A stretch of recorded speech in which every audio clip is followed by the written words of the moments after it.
Hello everyone and welcome back to my channel. Welcome back to Hot Mama Talks. So for today's video, I'm going to make a review. Actually, this is already an old video. I've already seen many reviews all around YouTube regarding this video.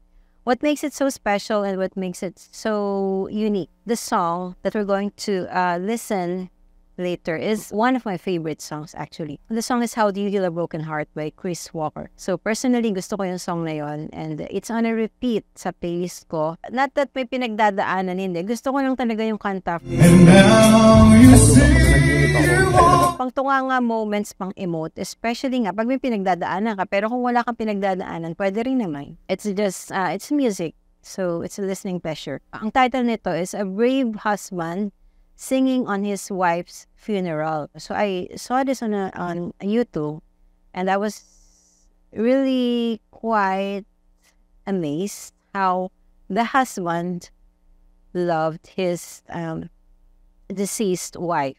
So marami na rin gumawa ng reviews nito, mga iba. Karamihan nito mga foreigners nakita ko. So parang masyado silang, it's so touching. Actually, it's normal for somebody to grieve. Pero for me, it's not a normal thing to see na kumakanta yung mismong asawa or yung boyfriend or yung partner in front of the casket na talagang buo niyang kinanta wholeheartedly, walang lapse, hindi siya nag-buckle. With that being said, so gusto ko siyang i-share sa inyo, gusto kong i-review, gusto ko ding mapanood mo if ever hindi niyo pa siya nakikita on YouTube.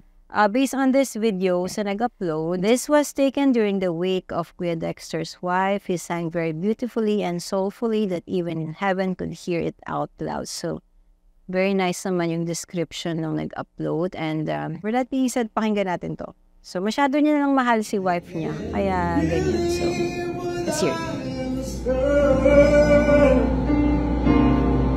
Could it be true?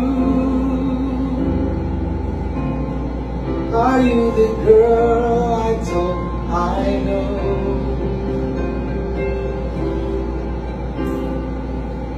The one who promised me. So that's the first part. So yun, nakita natin, kumakanta si Kuya. I could feel the pain of the husband na nawalan talaga. And wala siyang magawa. It's nature. We can't do anything about it. Pagka talagang it's your time to go. Yun siguro yung alam niyang way to express his love to his wife. Maybe this is their favorite song or theme song nila or whatever nung nabubuhay pa si wife. So, siguro, yun lang yung naisip niya at the very moment to pour his heart out. You know, grieving. It's not only for crying. You can always do other things. Like yung ginagawa niya, kumakanta siya, di ba? Yun, dun sa paraan na yun, dun siya nag-grieve. How do you heal a broken heart that feels like he was never loved this much again? Oh no, I just can't let go. How do you heal a broken heart that feels like it was never loved this much again? Oh no, tonight I hold what could be right. Tomorrow I'll pretend to let you go.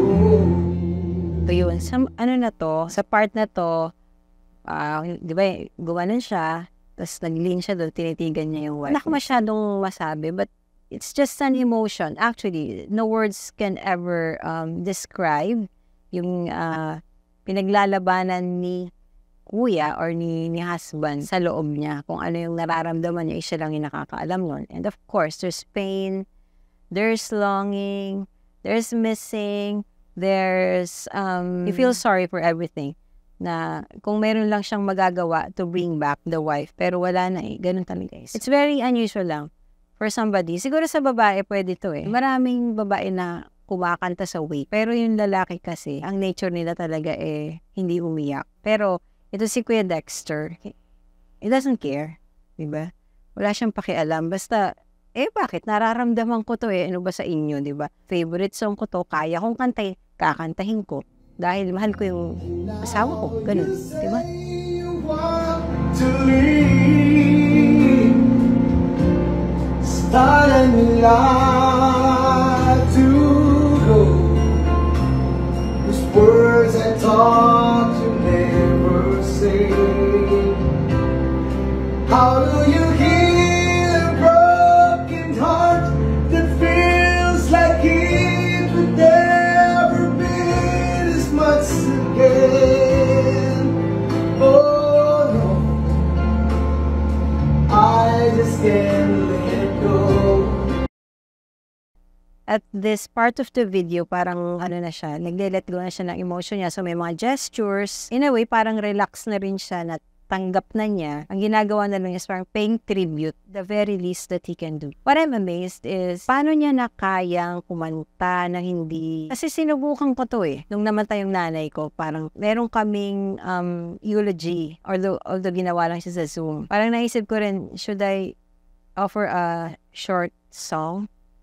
Inisip ko yung favorite, parang hindi ko kaya. Baka umpisa pa lang, hindi ko na siya mabuo. For somebody na kaya niya, andun yung emotions niya. Only for that talagang it's, I'm really amazed. Wala na bang ganito? Nag-iisa lang ba si Kuya?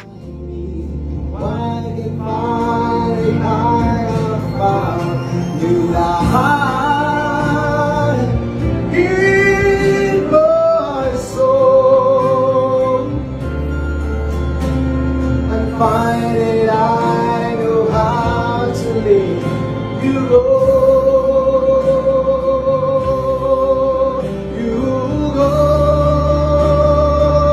Okay, so aside from the emotion and the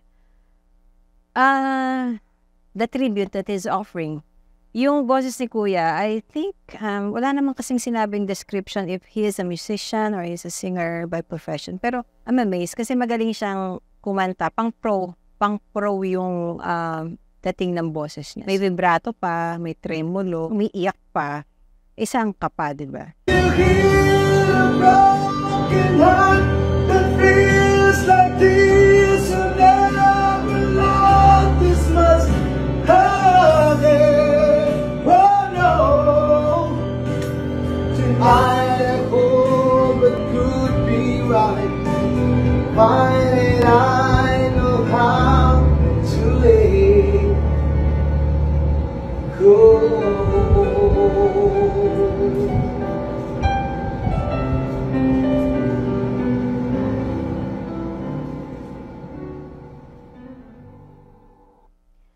Ayun na. So, that's the end of the video. So, I feel sad.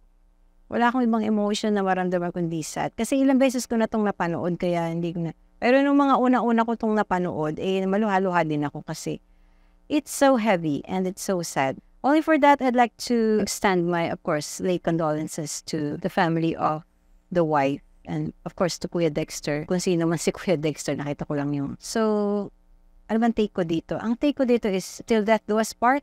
Parang ganon. Parang ganon yung message na gustong iparating nitong video na to. I hate seeing videos like this one. Mabigat siyang panoorin. Mabigat na naiiwan sa atin yung ganitong napapanood. Pero after nyo panoorin to, ang advice ko is, scroll kayo ng ibang masaya para mawala. Kumbaga mapagpag yung emotion nyo. Alright, so with that being said, yun lang. Kita-kita tayo sa next video. And don't forget to subscribe, like this video, and hit the notification bell for more updates. Okay? And don't forget, Hat Mama to.